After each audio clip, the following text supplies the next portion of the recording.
اعوذ باللہ من الشیطان الرجیم بسم اللہ الرحمن الرحیم۔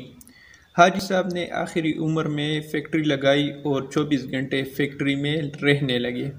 وہ 16 سے 18 گھنٹے فیکٹری میں کام کرتے تھے اور جب تک جاتے تھے تو فیکٹری کے گیسٹ ہاؤس میں سو جاتے تھے۔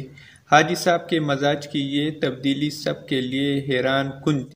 وہ 30 برس تک دنیا داری، کاروبار اور روپے پیسے سے الگ تھلگ رہے تھے۔ انہوں نے یہ عرصہ عبادت اور ریاضت میں گزارا تھا اور اللہ تعالیٰ نے انہیں اس ریاضت کا بڑا خوبصورت صلہ دیا تھا۔ وہ اندر سے روشن ہو گئے تھے اور وہ صبح 8 بجے اپنی بیٹھک کھولتے تھے اور رات گئے تک اس کے گرد لوگوں کا مجمع رہتا۔ لوگ اپنی اپنی حاجت لے کر ان کے پاس آتے تھے۔ وہ ان کے لیے دعا کا ہاتھ بلند کر دیتے تھے اور اللہ تعالیٰ سائل کے مسائل حل فرما دیتا تھا۔ اللہ تعالیٰ نے ان کی دعاؤں کو قبولیت سے سرفراز کر رکھا تھا، لیکن پھر اچانک حاجی صاحب کی زندگی نے پلٹا کھایا۔ وہ ایک دن اپنی گدی سے اٹھے، بیٹھک بند کی، اپنے بیٹوں سے سرمایہ لیا اور گارمنٹس کی ایک درمیانی درجے کی فیکٹری لگا لی۔ انہوں نے اس فیکٹری میں 500 خواتین رکھے، خود اپنے ہاتھوں سے یورپی خواتین کے لیے کپڑوں کے نئے ڈیزائن بنائے۔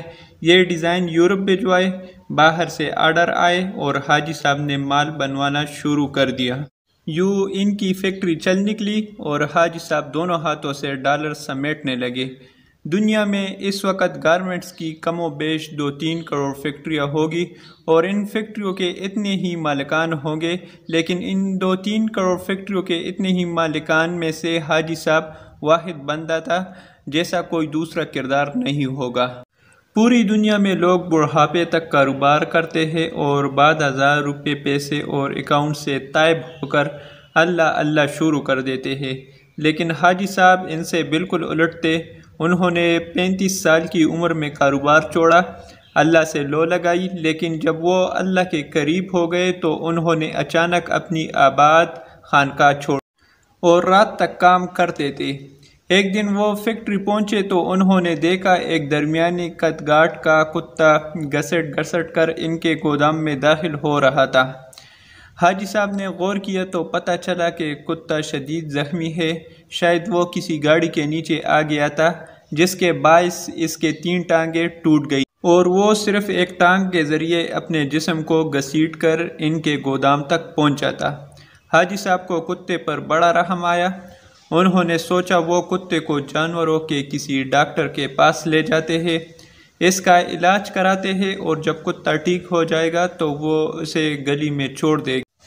حاجی صاحب نے ڈاکٹر سے رابطے کے لیے فون اٹھایا، لیکن نمبر ملانے سے قبل ان کے دل میں ایک انوکھا خیال آیا اور حاجی صاحب نے فون واپس رکھ دیا۔ حاجی صاحب نے سوچا کتا شدید زخمی ہے، اس کی 3 ٹانگیں ٹوٹ چکی ہے، اس کا جبڑا زخمی ہے اور پیٹ پر بھی چوٹ کا نشان ہے، چنانچہ کتا روزی روٹی کا بندوبست نہیں کر سکتا۔ حاجی صاحب نے سوچا اب دیکھنا یہ ہے قدرت اس کتے کی خوراک کا بندوبست کیسے کرتی ہے۔ حاجی صاحب نے مشاہدے کا فیصلہ کیا اور چپ چاپ بیٹھ گئے۔ وہ کتا سارا دن گودام میں بے ہوش پڑا رہا۔ شام کو جب اندھیرا پھیلنے لگا تو حاجی صاحب نے دیکھا ان کی فیکٹری کے گیٹ کے نیچے سے ایک دوسرا کتا اندر داخل ہوا۔ کتے کے منہ میں ایک لمبی سی بوٹی تھی۔ کتا چھپتا چھپتا گودام تک پہنچا، زخمی کتے کے قریب آیا، اس نے پاؤں سے زخمی کتے کو جگایا اور بوٹی اس کے منہ میں دے دی۔ زخمی کتے کا جبڑا حرکت نہیں کر پا رہا تھا، چنانچہ اس نے بوٹی واپس اگل دی۔ من کتے نے بوٹی اٹھا کر اپنے منہ میں ڈالی، بوٹی چبائی۔ جب وہ اچھی طرح نرم ہو گئی تو اس نے بوٹی کا لقمہ سا بنا کر زخمی کتے کے منہ میں دے دیا۔ زخمی کتا بوٹی نکل گیا۔ اس کے بعد وہ کتا گودام سے باہر آیا، اس نے پانی کے عوض اپنی دم گیلی کی، واپس گیا اور دم زخمی کتے کے منہ میں دے دی۔ زخمی کتے نے صحت مند کتے کی دم چوس لی۔ صحت مند کتا اس کارروائی کے بعد اطمینان سے واپس چلا گیا۔ حاجی صاحب مسکرا پڑے۔ اس کے بعد یہ کھیل روزانہ ہونے لگا۔ روز کتا آتا اور زخمی کتے کو بوٹی کھلاتا، پانی پلاتا اور چلا جاتا۔ حاجی صاحب کئی دنوں تک یہ کھیل دیکھتے رہے۔ ایک دن حاجی صاحب نے اپنے آپ سے پوچھا وہ قدرت جو اس زخمی کتے کو رزق فراہم کر رہی ہے، کیا وہ مجھے 2 وقت کی روٹی نہیں دے گا؟ سوال بہت دلچسپ تھا۔ حاجی صاحب رات تک اس سوال کا جواب تلاش کرتے رہے، یہاں تک کہ وہ توکل کی حقیقت بام گئے۔ انہوں نے فیکٹری اپنے بھائی کے حوالے کی اور تاریکی دنیا ہو گئے۔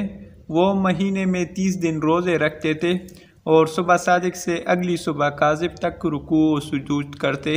وہ برسوں اللہ کے دربار میں کھڑے رہے۔ اس عرصہ میں اللہ نے انہیں رزق بھی دیتا رہا اور ان کی دعاؤں کو قبولیت بھی، یہاں تک کہ وہ صوفی بابا کے نام سے مشہور ہو گئے اور لوگ ان کے پاؤں کی خاک کا تعویذ بنا کر گلے میں ڈالنے لگے۔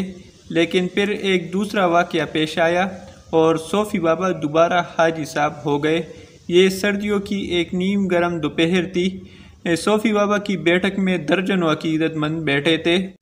صوفی بابا ان کے ساتھ روحانیت کے رموز پر بات چیت کر رہے تھے۔ باتوں ہی باتوں میں صوفی بابا نے کتے کا قصہ چھیڑ دیا اور اس قصے کے آخر میں حاضرین کو بتایا، رزق ہمیشہ انسان کا پیچھا کرتا ہے، لیکن ہم بے وقوف انسانوں نے رزق کا پیچھا شروع کر دیا ہے۔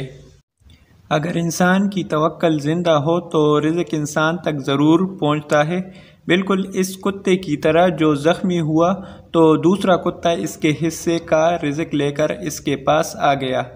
میں نے اس زخمی کتے سے توکل سیکھی، میں نے دنیا داری ترک کی اور اللہ کی راہ میں نکل آیا۔ آج اس راہ کا انعام ہے، میں آپ کے درمیان بیٹھا۔ ان 30 برسوں میں کوئی ایسا دن نہیں گزرا جب اللہ تعالیٰ نے کسی نہ کسی وسیلے سے مجھے رزق نہ دیا ہو یا میں کسی رات بھوکا سویا ہوں۔ میں ہمیشہ اس زخمی کتے کو تھینک یو کہتا رہتا ہوں جس نے مجھے توکل کا سبق سکھایا تھا۔ صوفی بابا کی محفل میں ایک نوجوان پروفیسر بھی بیٹھا تھا۔ پروفیسر نے جینز پہن رکھی تھی اور اس کے کان میں MP3 کا ایئر فون لگا تھا۔ نوجوان پروفیسر نے ایئر فون اتارا اور کہا لگا کر بولا، صوفی بابا، ان دونوں کتوں میں افضل زخمی کتا نہیں تھا، بلکہ وہ کتا تھا جو روز شام کو زخمی کتے کو بوٹی چبا کر کھلاتا تھا اور اپنی گیلی دم سے اس کی پیاس بجھاتا تھا۔ خدمت، قربانی اور اثار پر توجہ دی ہوتی تو آج آپ کی فیکٹری سے 500-600 لوگوں کا چولہا جلا رہتا تھا۔ صوفی بابا کو پسینہ آ گیا۔ نوجوان پروفیسر بولا، صوفی بابا، اوپر والا ہاتھ نیچے والے ہاتھ سے افضل ہوتا ہے۔ وہ صحت مند کتا اوپر والا ہاتھ تھا جبکہ زخمی کتا نیچے والا۔ افسوس آپ نے نیچے والا ہاتھ تو دیکھ لیا لیکن آپ کو اوپر والا ہاتھ نظر نہ آیا۔ میرا خیال ہے آپ کا یہ سارا تصوف اور سارا توکل خود غرضی پر مبنی ہے، کیونکہ ایک صحیح بزنس مین 10,000 نکمے اور بے ہنر درویشوں سے بہتر ہوتا ہے۔ نوجوان اٹھا، اس نے سلام کیا اور بیٹھک سے نکل گیا۔ حاجی صاحب نے 2 نفل پڑھے، بیٹھک کو تالا لگایا اور فیکٹری کھول لی۔ اب وہ عبادت بھی کرتے ہیں اور کاروبار بھی۔